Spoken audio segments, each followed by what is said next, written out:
Fort Des Moines, Iowa, September 1945. 12 German women stood in formation outside the prison barracks, hands at their sides, backs rigid, waiting for the chains. They had been told they would visit the city. Des Moines, 40 blocks of American civilization. They expected shackles, armed escorts, crowds throwing stones. Instead, a Red Cross volunteer handed them civilian coats and bus tickets. No guards, no weapons, no chains. Just an address where they should return by sunset. One woman, Hilda Engel, stared at the ticket in her hand like it might explode. This was either freedom or a trap. They were among the rarest prisoners of World War II.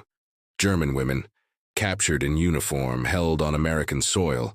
Most Americans in 1945 didn't know female German POWs existed. The newspapers rarely mentioned them. The War Department kept their presence quiet. But scattered across the United States in camps from Texas to Iowa, approximately 200 German women lived behind wire, waiting for the war to end.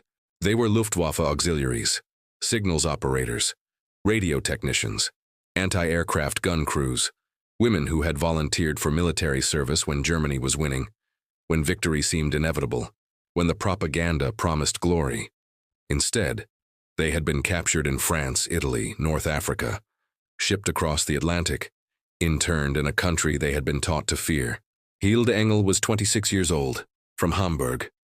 She had joined the Luftwaffe in 1942 as a signals operator, tracking Allied aircraft movements, directing German fighters. She was good at it, precise, calm under pressure. She had believed in the cause then, believed Germany was fighting for survival against savage enemies who would destroy European civilization. By 1944, belief had eroded into survival. The bombing of Hamburg had killed her mother and younger sister. Her father had been conscripted at age 53 and sent to the Eastern Front, never to return. When British forces captured her unit near Caen in July 1944, she felt relief more than fear. The war was over for her. She had survived. The transatlantic crossing had been surreal. A Liberty ship packed with male POWs, the women segregated in a separate hold. Guards who were professional but cold. No one knew what would happen to them. Rumors spread. They would be executed as spies. They would be sent to labor camps. They would be used for medical experiments. Nazi propaganda had prepared them for American brutality. Instead, they arrived at Fort Des Moines in August 1944. A Women's Army Corps training facility converted partially into a POW camp. The accommodation was basic but clean. Barracks with real beds, toilets that flushed, hot water for showers, meals 3 times daily. It was better than the last year in Germany had been. The other women in Hilda's barracks represented a cross-section of German military service. Greta Hoffmann, 31, had been an anti-aircraft gunner near Berlin. Lieselotte Klein, 19, a radio operator from Munich. Anna Weber, 28, a secretary at Luftwaffe headquarters in Frankfurt. Ursula Schneider, 24, a signals technician from Dresden. They formed a reluctant community. Some remained committed Nazis, bitter about defeat, defiant in captivity. Others, like Hilda, had lost faith gradually, the propaganda dissolving under the weight of reality. A few had never believed, but had joined for practical reasons. Employment, escape from bad situations, the allure of wearing a uniform. The American Guards were Women's Army Corps officers. This shocked the German prisoners initially, women guarding women. In Germany, female auxiliaries had always been supervised by male officers. The idea of women in command positions, carrying authority, making decisions, contradicted everything Nazi ideology had taught about proper gender roles. Captain Margaret Walsh commanded the POW section, 34 years old, from Boston. She had joined the WAC in 1942, trained at Fort Des Moines, and now supervised 60 German female prisoners. She approached her duty with practical compassion. They were prisoners, yes, but they were also women who had survived a war. She treated them firmly but fairly. The daily routine was structured but not harsh. Morning roll call at 7, breakfast in the mess hall, work assignments until noon, lunch, afternoon work, dinner at 6, Evening recreation time until lights out at 10. The work varied. Laundry, kitchen duty, maintenance, sewing. Nothing strategic or military, just the mundane labor of keeping a facility running. What struck the German women most profoundly was abundance. The meals were simple but substantial. Meat regularly, fresh vegetables, bread without sawdust, coffee that actually tasted like coffee. In Germany, by 1944, food had become a distant memory of peacetime. Here, guards threw away leftovers, threw them away. Food that would have fed a German family for days. Hilda watched American soldiers waste food and felt something break inside her. Not anger, confusion. Germany had been starving while waging war against a country that could afford to throw away meals. The arithmetic of that reality was devastating. They had never had a chance. The propaganda had lied about America. Comprehensively, systematically, deliberately. They had been told Americans were weak, decadent, incapable of sacrifice. Instead, Hilda saw a country so wealthy it could feed millions of soldiers and prisoners, while its civilians lived in comfort. She saw women in positions of authority. She saw black soldiers and white soldiers eating in the same mess hall, something German propaganda had claimed would never happen. The cognitive dissonance was overwhelming. By summer 1945, the war in Europe had ended. Germany had surrendered. The camps had fallen. Photographs of Bergen-Belsen and Dachau appeared in American newspapers. The guards made sure the German POWs saw them. Long rows of corpses, living skeletons, mass graves, evidence of systematic horror. Some of the German women refused to believe the photographs were real. Propaganda, they insisted, staged images designed to demonize Germany. But Hilda looked at those pictures and recognized the truth. She had heard rumors during the war, whispers about camps in the East, transports of Jews. She had not wanted to believe them. Now she had no choice. The guilt was crushing. She had not personally committed atrocities. She had been a signals operator, tracking aircraft. But she had served a regime that had done this. She had believed, however briefly, in a cause that had led to these horrors. How did you reconcile that? How did you live with knowing you had been complicit, even peripherally, in evil? Captain Walsh watched the German women process the photographs. Some cried. Some went silent. Some became angry. Walsh didn't offer comfort. This was necessary confrontation. These women needed to understand what they had been part of, but she also saw their humanity. They were not monsters, they were people who had made choices in impossible circumstances. Some good choices, some terrible ones. The line between victim and perpetrator was thinner than anyone wanted to admit. September 1945. The war in the Pacific had ended with atomic fire over Japan. The entire global conflict was over. Now came the complicated question of what to do with prisoners. Male German POWs would be repatriated gradually, but Germany was destroyed, occupied, divided. There was no infrastructure to absorb millions of returning prisoners. The process would take years. Female POWs presented an additional complication. Many had no families to return to, no homes, no prospects. Repatriation meant sending them into chaos and starvation. Captain Walsh received orders from the War Department. The female POWs at Fort Des Moines would participate in a rehabilitation program. The goal was to prepare them for eventual repatriation by exposing them to American democratic values and way of life. This included supervised excursions into Des Moines. When Walsh announced the program at morning formation, the prisoners didn't believe her. Hilda stood at attention, listening to the translation, certain she had misunderstood. They would visit the city, without chains, without armed guards. They would ride public buses, visit shops, walk on streets. They needed only to return by sunset. "Why?" Greta Hoffman asked in broken English. "Why you trust us?" Captain Walsh considered the question. "Because the war is over. Because you're not dangerous, because we want you to see what you were fighting against." That evening, the prisoners gathered in the barracks debating. Some refused to participate. It was a trap, they insisted. The Americans would let them go into the city, then arrest them for attempted escape, Or worse, allow civilians to attack them. Nazi propaganda had claimed Americans were lawless, that mob violence was common. Walking unguarded through an American city seemed like suicide. But others were curious, Hilda among them. She wanted to see America beyond the wire, wanted to test whether the abundance she saw in the camp extended to civilian life, wanted to understand this country that had defeated Germany so thoroughly. 12 women volunteered for the first excursion. Hilda, Greta, Lieselot, Anna, Ursula, 7 others. Captain Walsh gave them each a civilian coat to wear over their prison uniforms, not to disguise them, but to make them less conspicuous. She gave them $5 each. Spending money. She gave them bus schedules and a map of downtown Des Moines. She gave them one rule: be back by sunset. No chains, no guards, just trust. The next morning, they assembled outside the barracks. The September air was cool, clean, carrying the smell of cut grass and distant industry. An army truck drove them to the bus stop on the edge of Des Moines. The driver, a young private from Nebraska, was friendly. "Good luck, ladies, don't get lost." Then they were alone. 12 German women standing at an American bus stop, waiting for public transportation.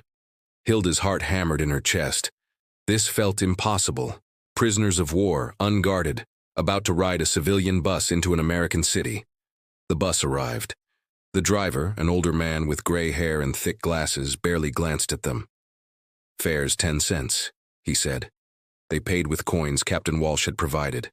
Found seats. The bus pulled away. Through the windows, Des Moines unfolded. Tree-lined streets, houses with lawns, children riding bicycles, women pushing strollers, cars, dozens of cars driving freely, shops with full windows, no bomb damage, no rubble, no evidence that this country had been at war. Lieselot, the youngest, started crying silently. Anna reached over and took her hand. Greta stared out the window with an expression like grief. They had been told America was suffering, that the war had devastated the economy, that civilians were starving, that society was collapsing. Instead, they saw prosperity, normalcy, peace. The contrast with Germany, destroyed and starving, was unbearable. The bus stopped downtown. They got off, stood on the sidewalk. No one paid them any attention. People walked past, going about their business.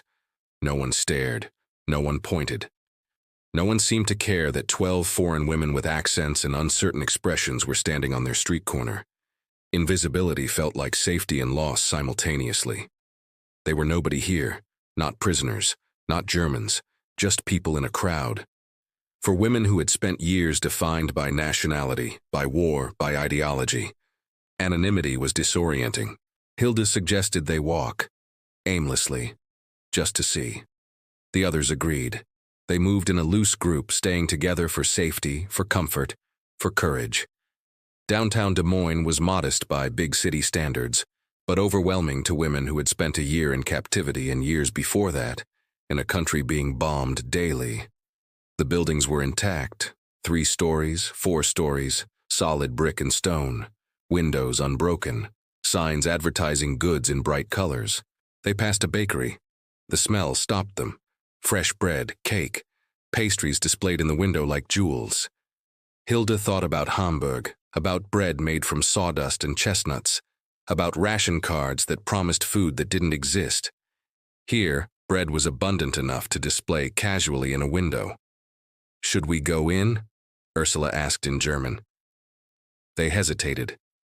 Then Greta pushed open the door. A bell chimed. The woman behind the counter looked up, smiled. "Good morning. What can I get for you?" The transaction was simple. They pointed to items. The woman wrapped them in paper. They paid with American coins. The woman thanked them. "Come back soon." Outside, they stood on the sidewalk holding pastries wrapped in white paper. Lieselot bit into hers and closed her eyes. Real butter, real sugar, flavor that seemed impossible.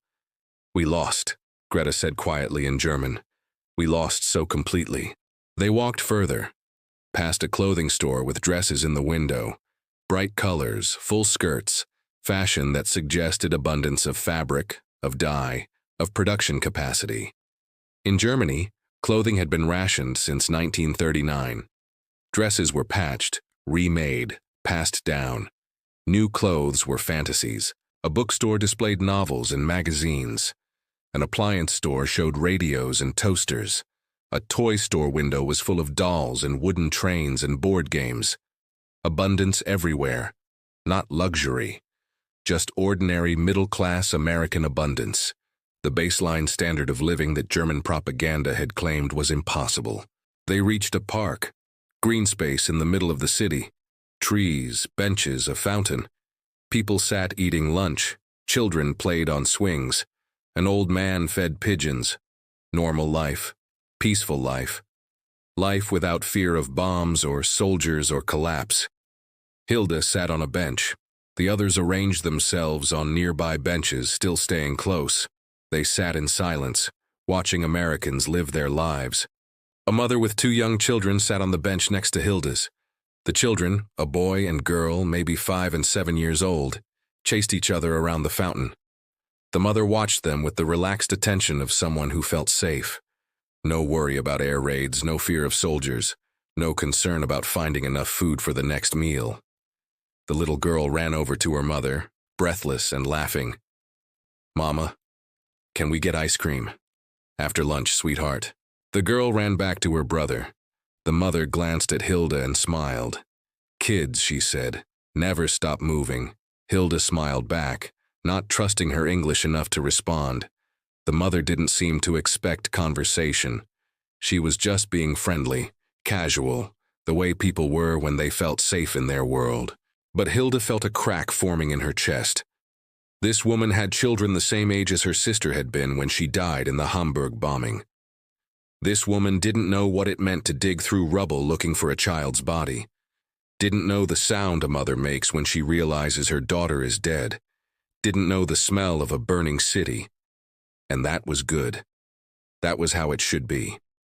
But the unfairness of it, the randomness of who suffered and who didn't, overwhelmed her. Anna noticed. Leaned over. "You okay?" she whispered in German. "No," Hilda said honestly, "but I will be." By early afternoon, the women had spread out slightly, still in pairs or small groups, but more confident, exploring. Greta and Ursula entered a department store. 5 floors of goods, clothing, household items, tools, furniture, toys. The abundance was paralyzing. They wandered through aisles, touching fabric, examining objects, trying to process the sheer volume of available goods. A saleswoman approached. "Can I help you find something?" "Just looking," Greta said in careful English. "Thank you." "Of course, let me know if you need anything." The saleswoman walked away, no suspicion, no hostility, just professional courtesy. Greta and Ursula looked at each other, amazed. They were German, the enemy. Their country had started a war that killed hundreds of thousands of Americans, yet this woman treated them like normal customers. On the 3rd floor, they found the toy section. Dolls, trains, building blocks, board games.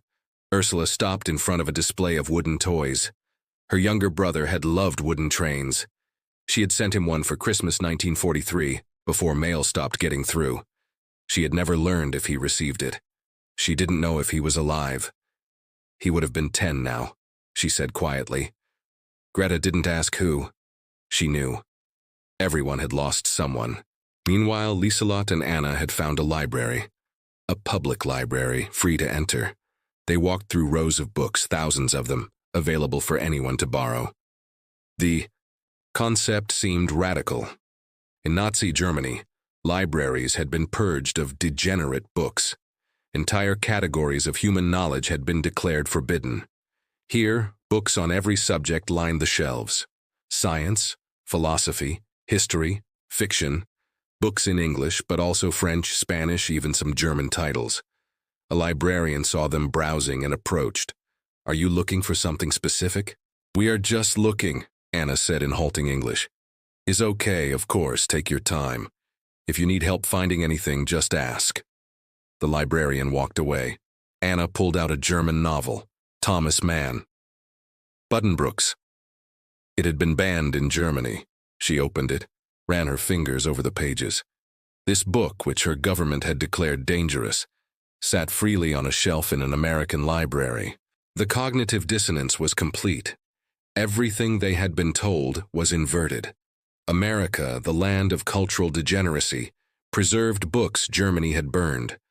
America, the brutal oppressor, treated prisoners with unprecedented freedom.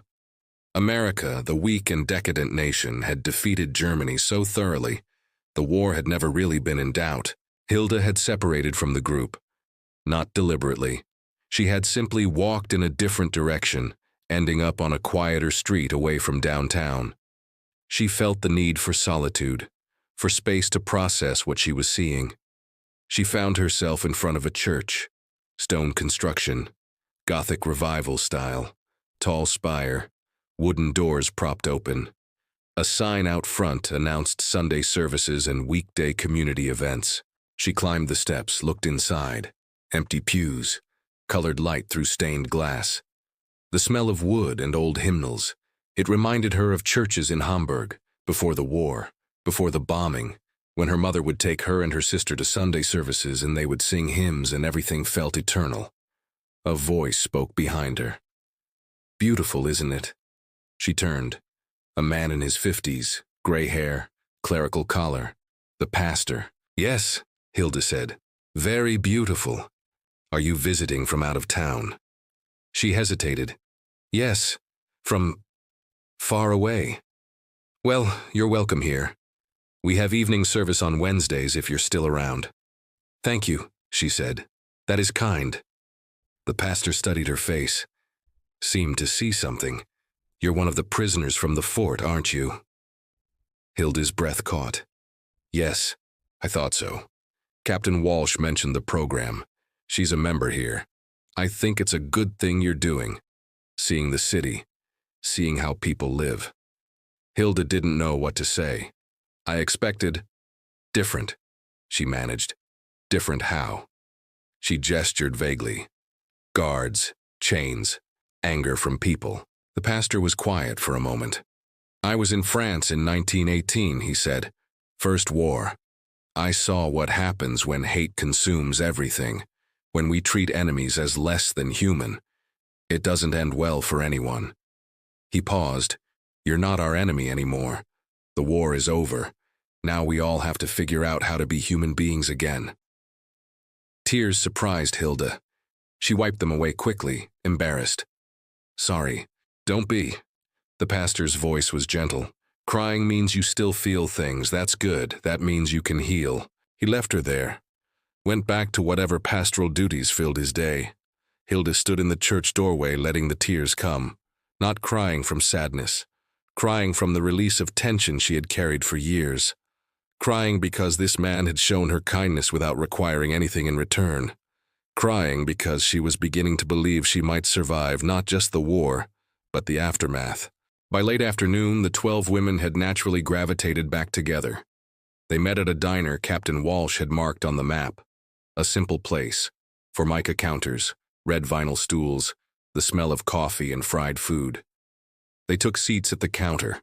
A waitress, maybe 40 years old, hair in a practical bun, approached with menus and a smile. "What can I get you, ladies?" "Coffee," Greta said in English. She had been practicing, for everyone. "And pie." The waitress laughed, a warm sound. "Any particular kind of pie, honey?" Greta looked confused.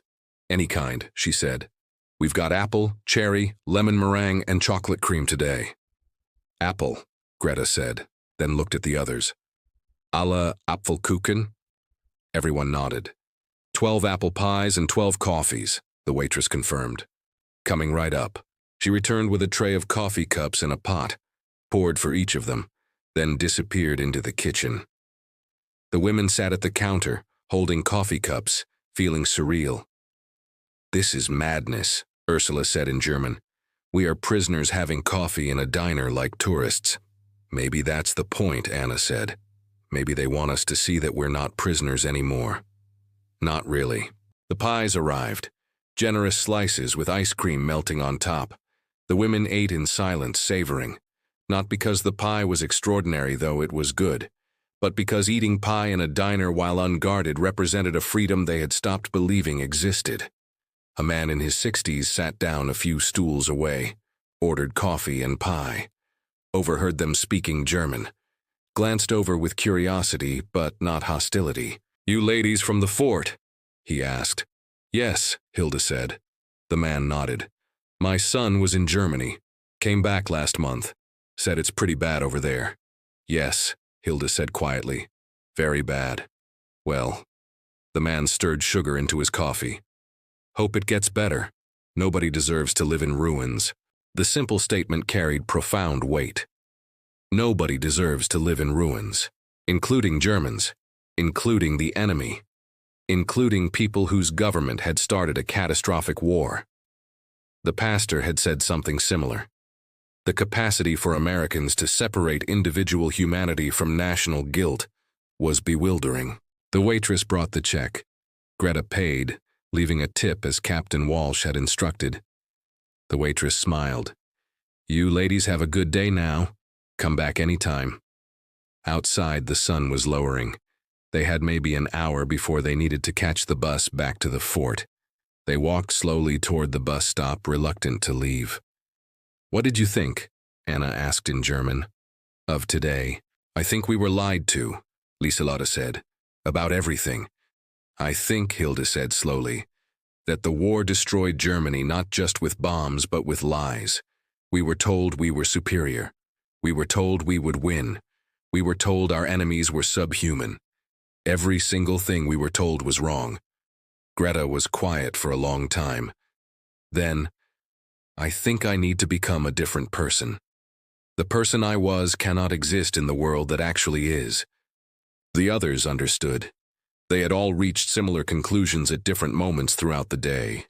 The propaganda had been so comprehensive, so total, that undoing it meant rebuilding their entire understanding of reality. They caught the bus back to the fort as the sun set, painting the Iowa sky in shades of orange and purple. The ride was quiet. They sat together, processing, thinking. At the fort gates, Captain Walsh was waiting. She counted them as they got off the bus. 12 went out, 12 came back. She smiled. "How was it?" "Complicated," Hilda said in English. Walsh nodded. "Good, that means you actually looked. Actually thought about what you saw." That evening, the 12 women gathered in the barracks. The others who hadn't gone crowded around, asking questions. "What was it like? What did you see? Did anyone attack you?" Hilda tried to explain. The abundance, the normality, the kindness, the complete absence of the brutality they had expected. Her words felt inadequate. Some of the listeners were skeptical. "Propaganda," they insisted. "The Americans staged it to confuse you." But Hilda knew better. You couldn't stage an entire functioning city. You couldn't hire thousands of actors to pretend normalcy. What she had seen was real. America was real. And that meant everything Germany had told them was false. Over the following weeks, more excursions were organized.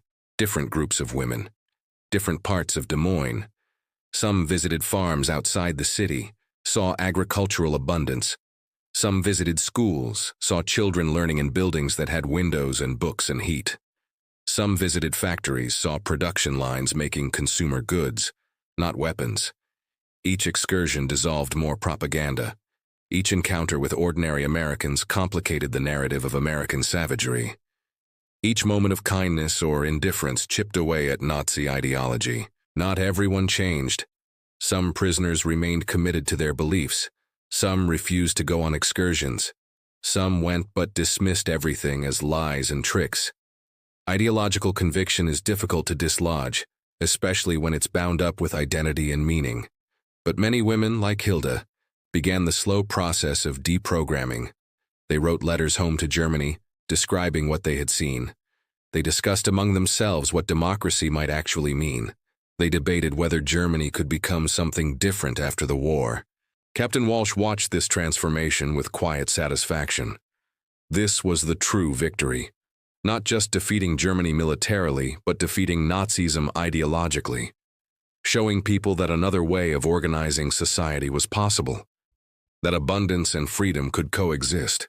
That individual dignity didn't require authoritarian control. In her reports to the War Department, Walsh wrote, "The supervised excursion program has proven highly effective at rehabilitation. The prisoners return from these visits with fundamentally altered perspectives on American society and democratic values. Many have begun actively questioning Nazi ideology. This program should be continued and expanded." The War Department agreed. The program became standard procedure at POW camps across America. Thousands of German prisoners, male and female, visited American cities and towns. Most experienced the same shock, the same cognitive dissonance, the same slow realization that they had been comprehensively deceived. Spring 1946. The repatriation process began. Germany needed its people back even if Germany was destroyed. The female POWs at Fort Des Moines received their orders. They would ship out in May, return to Hamburg, Frankfurt, Munich, Dresden, return to cities that might not exist anymore. Hilda felt conflicted. She wanted to go home, but home was rubble. Her family was dead. The country she had known was destroyed. What was she returning to? Captain Walsh called her into the office one afternoon. "Hilda, there's another option," she said. "You could apply to stay, immigrate to America. Several prisoners are doing it." The possibility hadn't occurred to Hilda. Stay in America, build a new life here, leave Germany permanently. "I will think about it," she said. That night she lay in bed, weighing options. Germany was her home, her language, her culture, everything she understood about the world. But Germany had betrayed her, had lied to her, had led her into catastrophe. America had shown her an alternative, not perfect. She had seen poverty even in Des Moines. She had seen segregation. She had noticed that Black Americans seemed to live separately, work different jobs, face limitations white Americans didn't.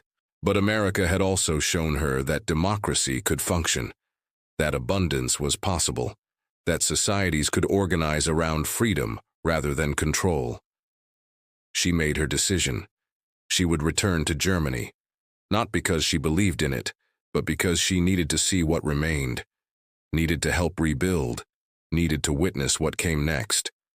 But she would remember America, remember that another way was possible. In May 1946, the female POWs boarded a transport ship in New York Harbor. Hilda stood on deck, watching the American coastline recede. She thought about that first excursion to Des Moines, the bus ride, the bakery, the park, the pastor, the diner, small moments that had changed everything. Greta stood beside her. "Do you think Germany can become like America?" she asked. "I don't know," Hilda said, "but I think we have to try. We have to build something different, something that doesn't require lies." The ship crossed the Atlantic. 10 days of gray water and uncertain futures. When they arrived at Bremerhaven, the devastation was comprehensive. The port was barely functioning. Buildings were ruins. People moved like ghosts through wreckage. Hilda stepped onto German soil for the first time in nearly 2 years. She had survived the war. She had survived captivity. Now, she had to survive peace. Years later, historians would study the American POW camp system and conclude it had been remarkably effective at denazification, not through punishment or re-education lectures, but through simple exposure to reality. By allowing prisoners to see American society functioning normally, the program dismantled propaganda more effectively than any forced ideological intervention could have. Hilda Engel returned to Hamburg and spent 30 years teaching English at a rebuilt school. She never married. She lived quietly, remembered privately, and occasionally told her students about the day she rode a bus through an American city without chains. Most of them didn't understand why that had mattered, but she knew. She had seen the alternative to totalitarianism and survived to witness democracy slowly taking root in German soil. Greta Hoffman immigrated to America in 1951, settled in Iowa, married a farmer, raised 3 children. She never forgot being a prisoner, but she also never forgot the kindness that had made starting over possible. Captain Margaret Walsh retired from the Army in 1948, returned to Boston, worked as a social worker for 25 years. In interviews later in life, she said the POW program had been the most meaningful work of her military service. Teaching people that freedom was possible, she said, was the true victory of the war. The excursion program at Fort Des Moines lasted only 18 months, but it touched hundreds of lives. German women who had expected brutality found humanity. Americans who could have demanded revenge chose rehabilitation. In the small encounters of ordinary days, in bakeries and parks and diners, the real work of peace happened. The chains they expected never materialized. Instead, they found bus tickets and civilian coats and $5 bills. They found trust when they expected suspicion. They found abundance when they expected deprivation. They found a country that believed people could change. That belief, more than any bomb or battlefield victory, defeated the ideology that had plunged the world into war. Not through force, but through demonstration. Not through punishment, but through example. Not through chains, but through freedom. The women who walked through Des Moines without shackles carried that lesson back to Germany, carried it through decades of rebuilding, carried it into the democratic nation Germany would eventually become. The chains were never necessary. The chains had never been necessary. That was the revelation. That was the transformation. That was the story.